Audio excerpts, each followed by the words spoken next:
बचपन में मेरी दादी मुझे एक कहानी सुनाया करती थी। एक ऐसी कहानी जिसमें एक बार एक ऋषि को एक राक्षस ने श्राप दिया था कि वो जिन इंसानों को राक्षसों से बचाने की कोशिश कर रहे हैं, एक दिन वो राक्षस उन्हें इंसानों के अंदर बस जाएंगे। तब मुझे ये बस एक कहानी लगती थी, लेकिन आज के समय में ये बिल्कुल सच मालूम पड़ता है। चलिए जानते हैं 3 स्टेप्स जिससे हम अपने अंदर की बुराई को हरा सकते हैं।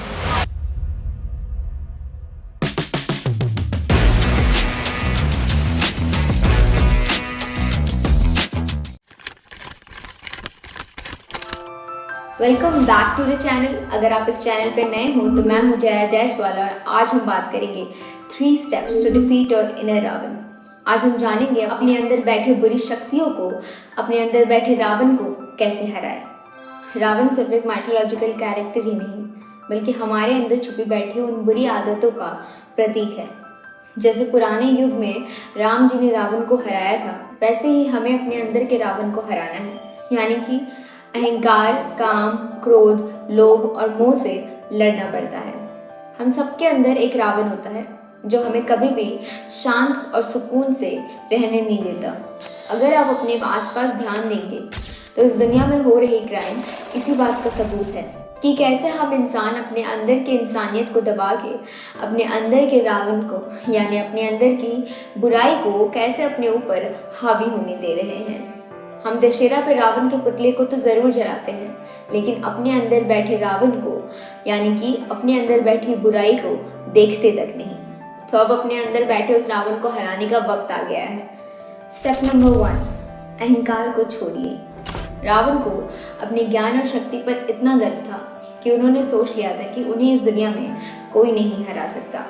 रावण अपने अहंकार में इतने डूबे हुए थे कि उन्होंने अपने आप को सही समझा और दूसरों की एडवाइस को इग्नोर किया, चाहे वो विभीषण हो, कुंभकर्ण हो या मंदोदरी। अहंकार हमारे रिश्तों को बिगाड़ता है और हमें अपनी गलतियों से सीखने नहीं देता। हम अपने ईगो की वजह से अपनी गलतियों को मानते ही नहीं हैं। हमेशा दूसरों को नीचा दिखाना, अपने आप को सही साबित करना या हमेशा कोई आर्गुमेंट जीतने की कोशिश करते रहते हैं। अहंकार हमारे लिए एक ऐसी रुकावट है जो हमें हमारी गलतियों को कबूल ही नहीं करने देती। जैसे रावण का अहंकार उनके हार का कारण बना, वैसे ही हमारा अहंकार हमें जिंदगी में बहुत पीछे खींच सकता है। अपनी ईगो को पहचानिए और अपनी गलतियों को मानिए। विनम्रता आपको एक अच्छे इंसान के रूप में आपको ग्रो करने का मौका देगी। Step number 2, stay away from greed. Ravan अपनी इच्छाओं का गुलाम बन गए थे। रावण का लोभ उन्हें अंधकार की तरफ खींचता गया। रावण के पास सब कुछ था, शक्ति, धन, ज्ञान, सोने की लंका, लेकिन उनका लोभ उन्हें कभी भी संतुष्ट ही नहीं कर सका। रावण की तरह जब हम भी अपने काम और इच्छाओं को कंट्रोल नहीं करते तो ना सिर्फ अपने लिए, दूसरों के लिए भी समस्याएं खड़ी कर देते हैं। लोभ की वजह से लोग अक्सर चोरी, धोखा, झूठ बोलना और अन्य इलीगल कामों में लग जाते हैं। लोभ एक ऐसी भावना है जो इंसान को कभी भी संतुष्ट ही नहीं रहने देती, चाहे जितना भी मिल जाए।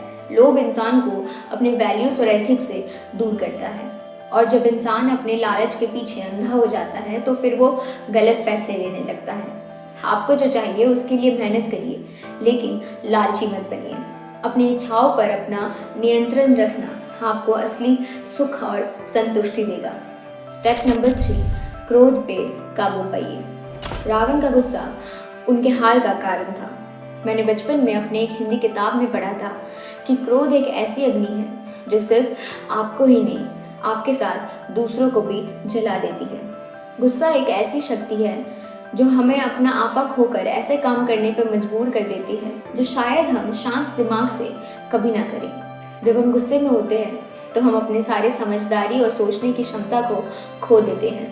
इसका परिणाम ये होता है कि हम गुस्सा में अक्सर ऐसे काम कर जाते हैं जो सिर्फ हमें ही नहीं बल्कि दूसरों को भी नुकसान पहुंचा सकता है। गुस्सा अक्सर इंसान को हिंसा की तरफ ढकेलता है। लोग अक्सर गुस्से में उनका अपमान करते हैं, उनका मजाक उड़ाते हैं और उनको नीचा दिखाते हैं। जब गुस्सा कंट्रोल से बाहर हो जाता है तो लोग अपने आसपास की चीज़ों को तोड़ने लग जाते हैं। गुस्सा का सबसे भयानक रूप होता है हत्या। जब इंसान अपने गुस्सा को कंट्रोल नहीं कर पाता तो वो एक्सट्रीम स्टेप्स लेकर किसी की हत्या तक कर सकता है। ऐसे कई केसेस हैं जहां इंसान गुस्से में किसी का मर्डर तक कर देते हैं और बाद में पछताते हैं। इस तरीके से गुस्सा अक्सर हिंसा में तब्दील हो जाता है।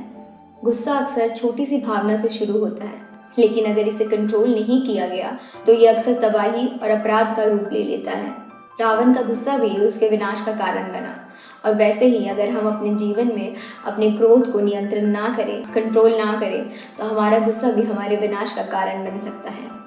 जाते जाते आपको बस ये बात कहना चाहूँगी कि रावण आसानी से राम जी के दिव्य अस्त्रों के सामने नहीं झुकता। रावण अक्सर आकाश में उछलता है, आकाश से हमला करता है, और किसी का भी तीर का कोई असर नहीं होता रावण के ऊपर। यह हमें बतलाता है कि रावण के ऊपर, यानी अपनी बुराई के ऊपर विजय पाना बहुत कठिन है। पर अच्छी बात यह है कि ये इम्पॉसिबल नहीं।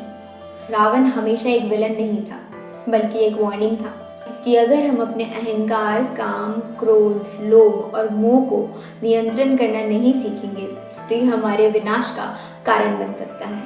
इसलिए अपने अंदर की बुराइयों को अपने ऊपर हावी मत होने दीजिए। अपने अंदर के रावण को पहचानिए, उससे लड़िए और अपनी ज़िंदगी को और बेहतर बनाइए। Until next time, this is Jaya Jaiswal signing off. Till then, keep growing, keep learning.